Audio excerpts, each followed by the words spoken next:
All American Boys, a powerful tale about racial inequality and police brutality that is sadly relevant even today. We watch as the story is told between Rashad and Quinn and how they grapple with systematic racism present within society. I've got to say that I was absolutely bewildered about how I felt about Quinn throughout the book. I disliked reading about his part from the beginning as I felt that it was significantly less interesting from the brutal arrest from Rashad.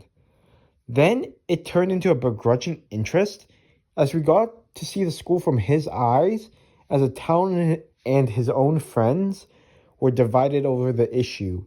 It was heartbreaking to watch Quinn struggle to get away from Guzzo and disappointing to see Dwyer put his head in the ground to pretend nothing happened.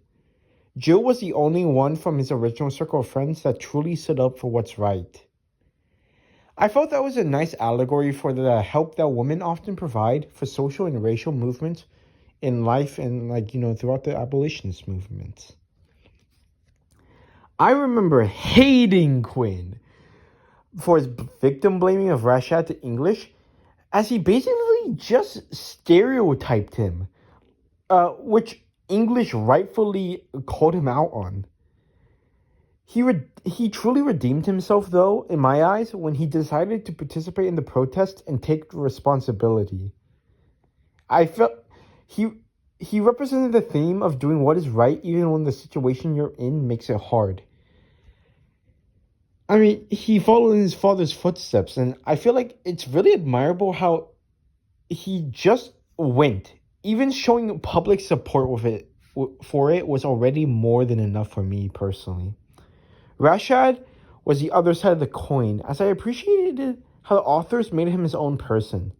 He had his own feelings and wanted to make everything quiet at first. He didn't really take Spooner or his dad's side, but support from others and his own guilt caused him to truly speak out against the injustice that he faced. And we gotta talk about his friends, because come on. English was the absolute GOAT throughout the entire book. He got all them ladies, and he broke the ankles of racists on the court. He rightfully called out Quinn, saying that someone shouldn't have to die for people to start caring about a situation. He is the ideal people want to be. Shannon was so forgettable, though. Like, I can't even remember what he did or what his personality really was. I did not forget about Carlos, though. The man, the myth, the legend, who got the protest started with his tag on the school staircase.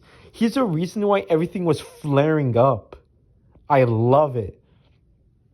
My biggest complaint would have to be the sudden turn of Rashad's dad, as he was staunchly pro-police throughout the entire, almost 70-ish% of the book. Then suddenly, he told a story about how, because he stereotyped a black kid who was only reaching in his bag for his inhaler, he shot him and caused him to be paralyzed from the waist down.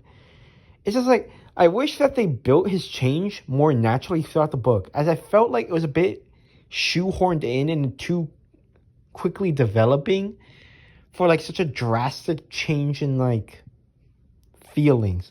The only hint about it they give is that his mother said that he had stomach troubles and everything, and later it's revealed that he only gets stomach troubles when he's nervous, right?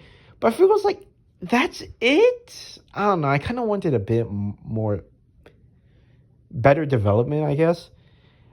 Another minor complaint, I guess, would be, man, it would be so dumb if Quinn would support someone like Paul. Come on. It would make him completely unlikable. I mean, because as we see, Paul kind of has a tendency to beat others nearly to death. But despite how obvious it was that Quinn wasn't gonna side with Paul, I loved how they handled Paul, though. He pulled out the demographics card saying how hard his job got after the white population percentage went down.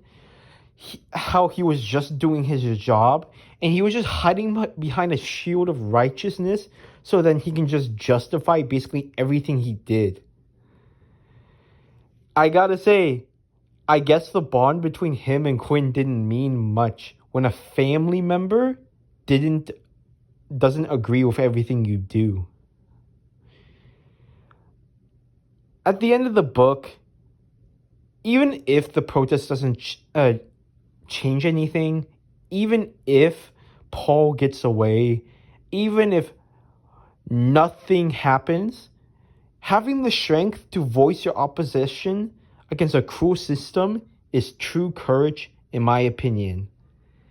It was a very beautiful tale, and I recommend anyone who wants to read about, who wants to read a very compelling tale with